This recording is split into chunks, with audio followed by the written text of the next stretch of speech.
So what's the problem with Chris's death? Do people hang on. Let me. So, are people complaining because I celebrate Chris' death? Hang on. Is it a social norm that you have to be super sad when people die? You cannot be happy when people die. What? Is there no rule that says you can enjoy when people die? And I don't mean like in a psychopathic way. I mean like celebrate like a party. Like people die and it's good, it's sad, it's all things in one, and you celebrate all their life in this package. So really you kind of like make a party of their last journey, and that afterlife is like a party and a journey, which is both good and both bad, and you're like, oh, they do this and then that, and over time that death journey becomes like a more serene, pure journey where they wash away their bad karma and eventually become they become with you in their soul. Do people get upset about that because I do talk about people's bad and good aspects in death because karma has brought them to that? Or do I have to inspire only good messages and good karma, even if they owe me some karma? Do I have to erase that karma and say, I'm a better person. I raised that karma. It's fine. They were perfect in life. I love them so much. And blah, blah, blah. Only good aspects. We could bring the sunshine. That's not a problem to me. I'm just like, so is that the norm of society, or like just what's going on? Because people say that's I don't even know what people are saying. People are saying whatever my like belief is, my potato belief is, that's wrong according to I don't know society, America, like some kind of I don't know different customs. I don't know. I don't know.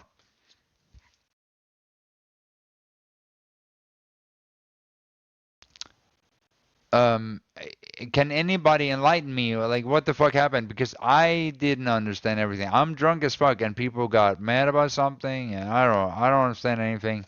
All I understand is that Chris owes me some karma, and it's not that I want to be mean against Chris in his death. I want to remember Chris, but I still have a pretty grievances that he didn't seek to abolish in his life.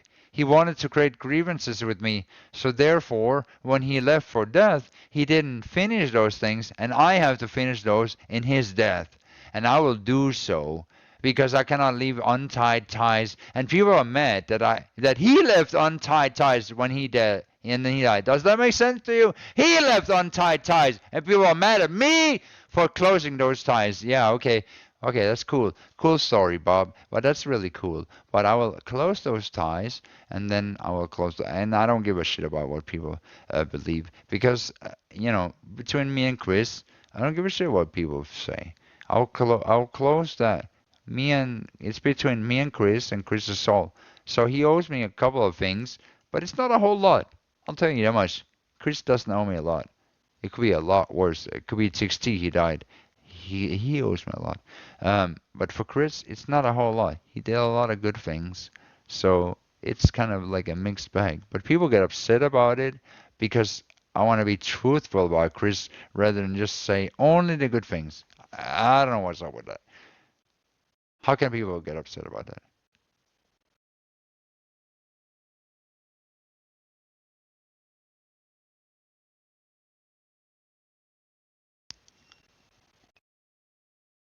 I don't think anybody can afford to really judge me for how I commemorate Chris because how they commemorate Chris is up to them.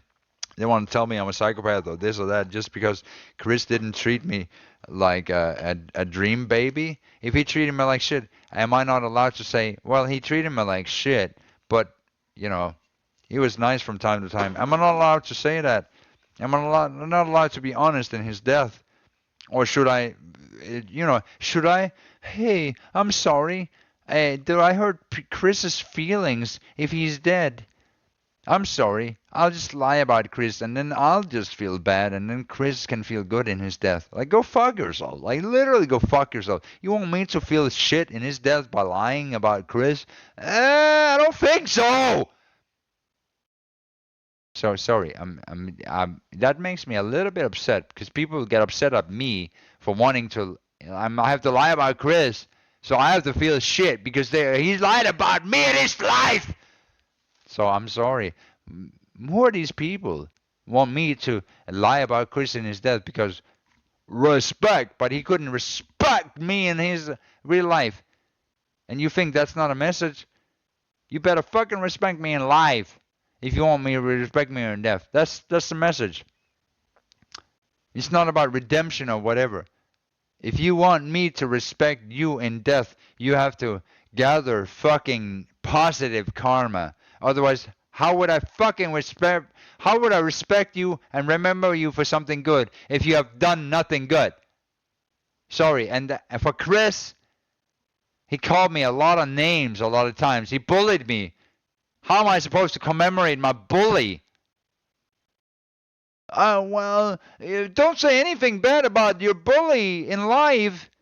Can you just come on, say nice things? Oh, you said nasty things about your bully in life? Oh man, he's gonna be so upset in death. Fucking pieces of shit. It actually makes me pissed off because they don't know what the fuck I've been through with Chris. Maybe they only been through good things. They don't know. Of things I want to remember in his death. He could have said sorry. He had any time to say sorry and ask for forgiveness, but he never asked for forgiveness. He never asked to say. He never asked for sorry. Chris never asked for my forgiveness. He just called me names. So why should I fucking forgive him if he never asked for forgiveness? Why should I ever forgive Chris if he never asked for forgiveness and you already call me names? Exactly. You're a bunch of tybers doing a bunch of fucking shit when Chris would have said, you're a bunch of tybers, go fuck yourself.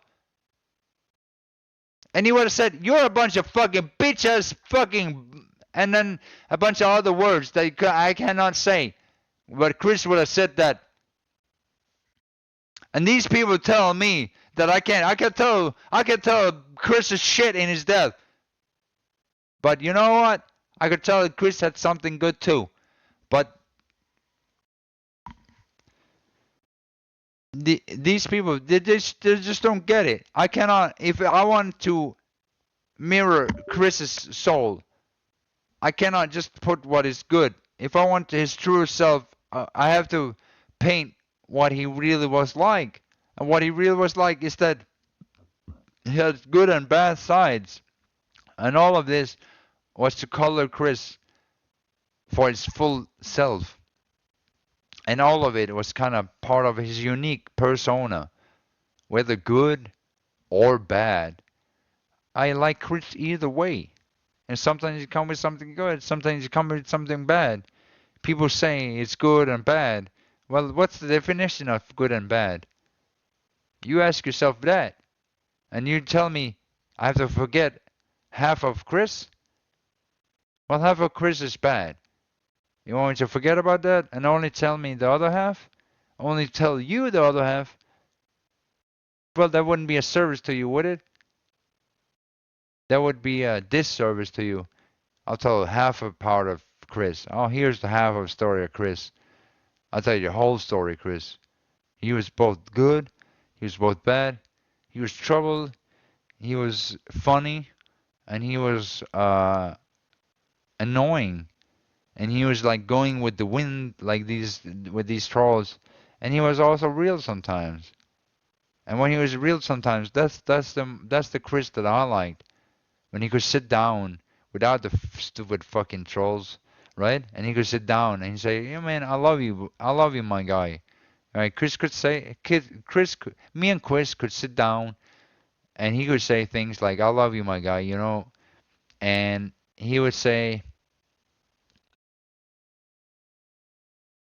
he would say things like these types, man, and we would get the same vibe, right? He'd be like, man, it's the damn. It's not like he wouldn't say like it's the damn chat, right? He'd be like these types, right? I'd be like, yeah, I get it, and then he'd revert back to his like his media self, right? He would engage with the chat, right, and be like, oh, this I did like this and then that, and really it was like, you know, but to me, what was real was the person that was close to me, and not like some kind of media personality that said a bunch of bullshit, you know?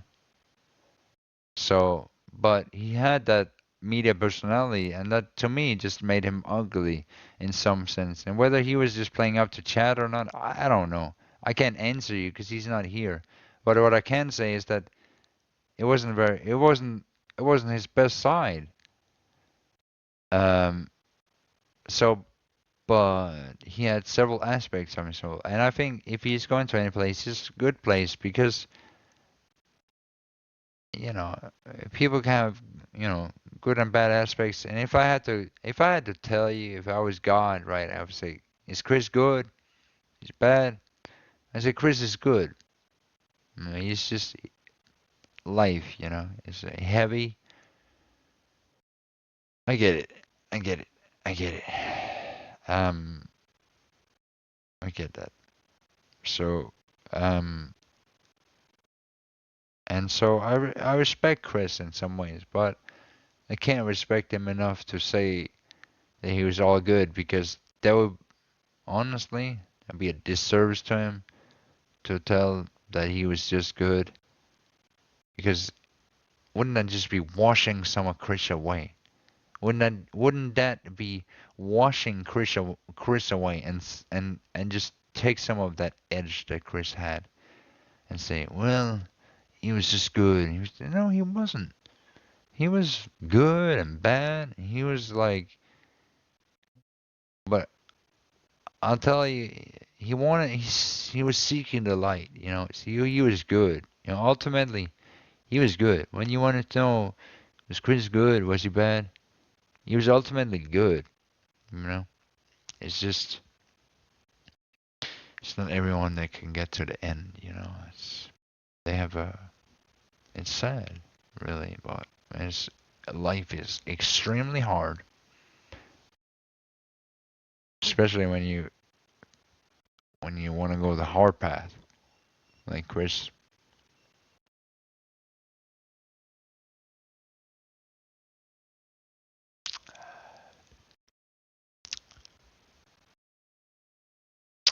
Oh, this. This is pure. I think this is pure.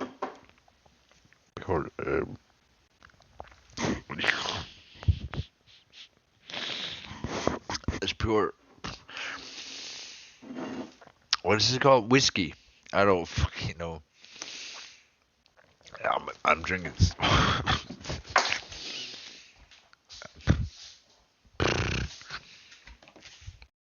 I'm drinking a.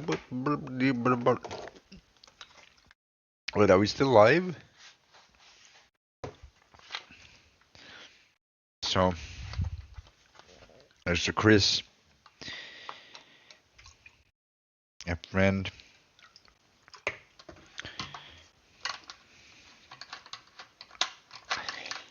I'll tell you one thing, but you're gonna be surprised if I told you that Chris is kind of still with us in small ways.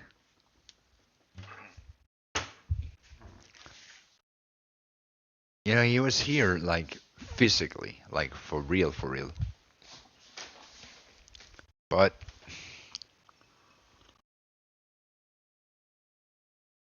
he left for a more, um, how could I say?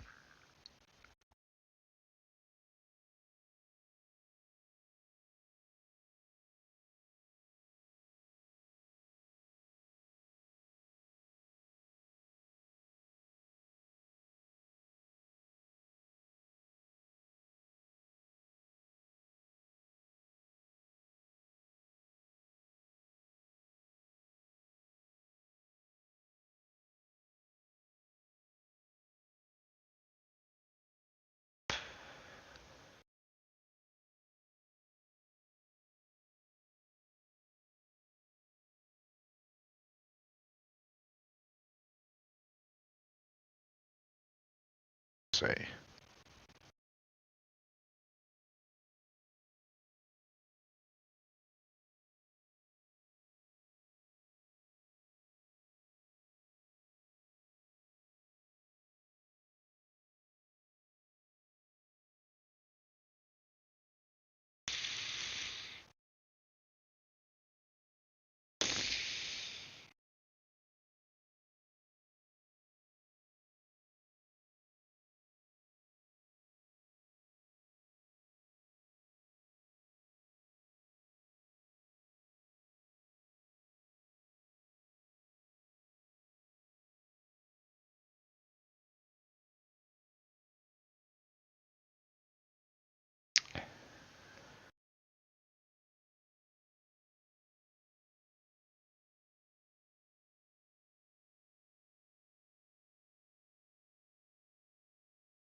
He left for a different place, you know? That's all I can say.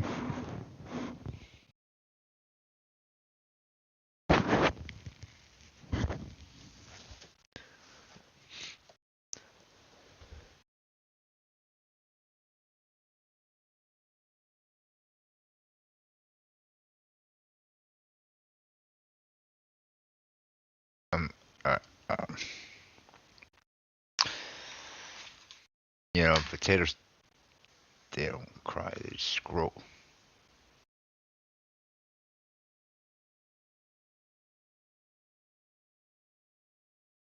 You ever seen a potato cry? It's ridiculous.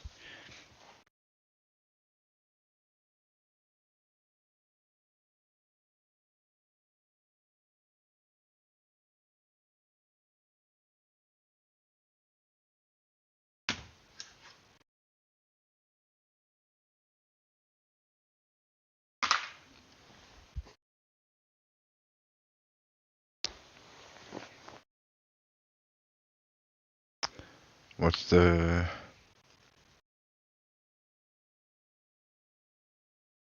Oh, man.